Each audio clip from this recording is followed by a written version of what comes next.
صباح الخير، مرحبا بكم الكل على قناتي جديدة أم مالك. أنا أم مالك، قناتي تهتم بالطبخ، تدابير منزلية، بالاقتصاد، خاصة الاقتصاد في المنزل، من مواد غذائية، من مواد تنظيف، من تخزين مواد التنظيف. وتو مع بعضنا في الفيديوهات الجاية نشوفوا شنو. اليوم باش نطيبوا مع بعضنا لوبيا بالكعابة. لوبيا ما تتكلفش برشا فلوس، ما تكلفناش مصروف، كل شيء عنا. وغاد باش نشوفوا ونتبعوا مع بعضنا كيفاش باش نطيبوها اليوم. شطر كيس زيت حطوا، بسم الله. بصلة مقصوصة، بصلة مقصوصة وخلوها تتقلب. ملح مع البصل،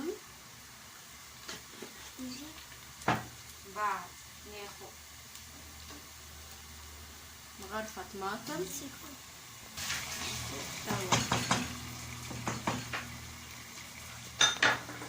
شد حطينا مغرفة هريسة عربي ديالي، بدينا برشا حارة وموزوزة.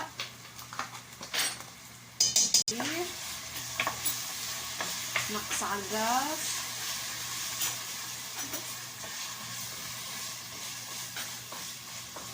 بنات نمرقوها بشويه ماء دافي. صايي مرقناها، نغطيوها ونخليوها تغلي مشوار.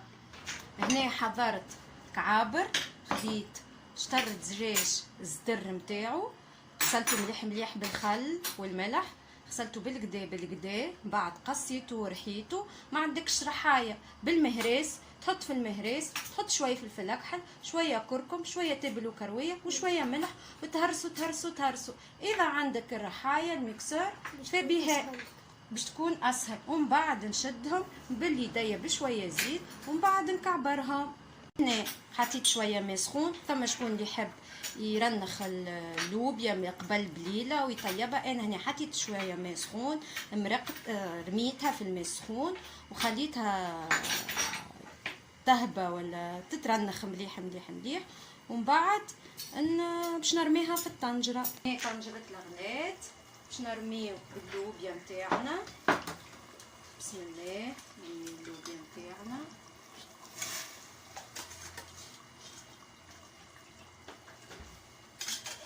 صفوها ماك الماء،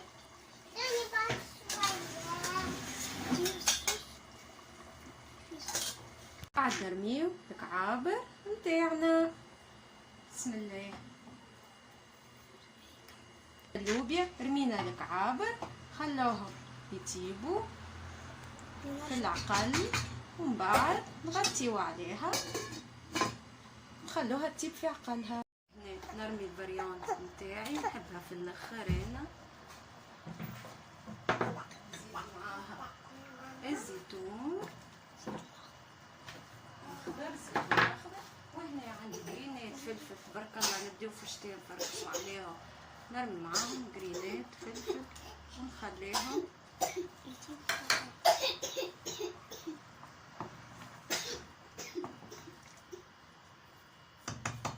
بدات تقر زيتها ديجا، شفتوا بدات تقر زيتها بشوي بشوي. دقيقتين اخرين ونطفي عليها. اللوبيا نتاعنا حضرت، حطيناها في صحين، ما شاء الله قارة زيتها خفيفة بنينة، ماهيش مطمطمة، وصحة وبشفاء. هنا عولتي عولت الكنسة كل المقديات، عولت الترونجية، غسلتها بالكدا ونقيتها وقصيتها هك، خاطر انا نحب فيها العراف هذوما، ما نحيهمش العراف الصغار، نحبهم فيها. هذيا عولة الترونجية، ومازلت نشري كل مرة، مش بشرطي هي انا كل مرة نشري بالبرشا. تبارك الله الربطة ب15 اخذر قداش هزت لي الربطة، معناها تهبط ما شاء الله. وين نمشي للمرشية وكان نخطف ربطة ربطتين لين تبارك الله نعمل الترونجية في الدار من غير ما. وهنا كيف غسلت النعناع، نقيته حطيته يشيح، قسمته، خديت هنا ربطين نعناع قسمتهم وخليتهم يشيحوا، ومن بعد خليهم يشيحوا في الأقل، ومن بعد نحطهم في حكة بلار ولا سطل بلاستيك والا بالقصدرية هذيك متاع قبل، ناخذها ونخبيها للشتاء. اما برشا نساء ديجا ترنجية يعملوها يشيحوها ويحطوا يوزونها بميزان متاع 200 غرام 250 غرام في ساشيات. وتبارك الله شوفوا نتوما لهنا، هذايا مشروع صغير ينجم يكون، تبارك الله لهنا حفنه كيف هكا قد هكايا ما شاء الله، تنجم تجيب حفنه كيف هكايا تبيعها ب500 فرنك. ربطه كي من هكايا انت تشريها ب1500 ولا 1300 تجيب لك ما شاء الله، اخزر ما شاء الله تجيب لك تبارك الله خيرات. هذايا النساء اللي عندهم اللي يحبوا قاعدين في الدار ويحبوا يلمدوا مصروفهم، تبارك الله برشا افكار وبرشا حاجات. الترنجيه خاصه الترنجيه فيها منافع برشا للقريب، نحن نساء نستعملوها للقريب، تواحد ترتح الاعصاب في الشتاء، فيها برشا فوائد. هنا وكيف كيف لهنا النعناع، راهي العولة نبداوها بشوي بشوي، مش بشرطيهين احنا نشري بكمية كبيرة برشا وكل مرة وانا نكدسها كيكا، حتى الميزانية ما تحسش بها كيما عولة الكسكسي. انت تبدا تشري مش في اخر لحظة، تبدا تحضر لها، تشري شوية سميد، كل مرة تخطف شوية سميد تخبيه، تخطف شوية سميد تخبيه، تخطف كيما في تونس توا السميد مفقود بالطبيعة. هاكا كي باش تعول تلقى عندك السميد متاع الكسكسي هذاك اللي يعولوا بيه. كيف كيف الفارينه ما تيحش اون بان، تو برشا نساء يقولوا الفارينه في تونس مفقوده. انا وقت اللي موجوده مش ناخو انا في الشهر قضيتي 4 كيلو فارينه ناكلهم فرد شهر، لا ناكل 3 باكوات ونخبي باك. وتو نوريكم كيفاش مخزنه الفارينه، مخزنه السميد، مخزنه الزيت، مخزنه معناها عولتك.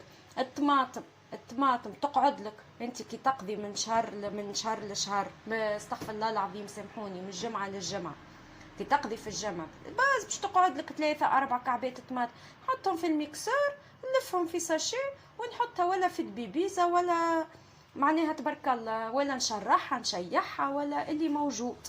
وكيف كيف الفلفل، توا الفلفل نشويه ونحطه في الفريجيدير. السلطه المشويه تنوريكم برشا حاجات كيفاش نخزنوا الطماطم، نخزنوا السلطه المشويه، خزنوا حتى الفلفل بيدو نرحيوه. تنوريكم كيفاش خزنت اللوبيا الخضراء، انا كل مره ناخوها كنصرف رطل نخبي، ناكل شوي ونخبي شوي، ناكل شويه ونخبي شويه. فهمتوني البنات؟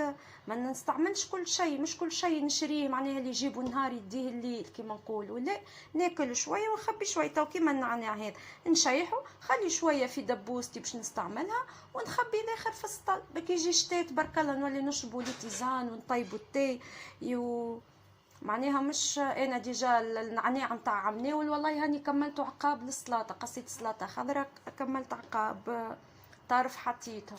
معناها يلزمنا ديما الوحده منا تكون فايقه، اتراك تشوفوا غلاء الاسعار وغلاء المعيشه ويد وحده ما تصفقش. عبد كيبدا يخدم في دا تبارك الله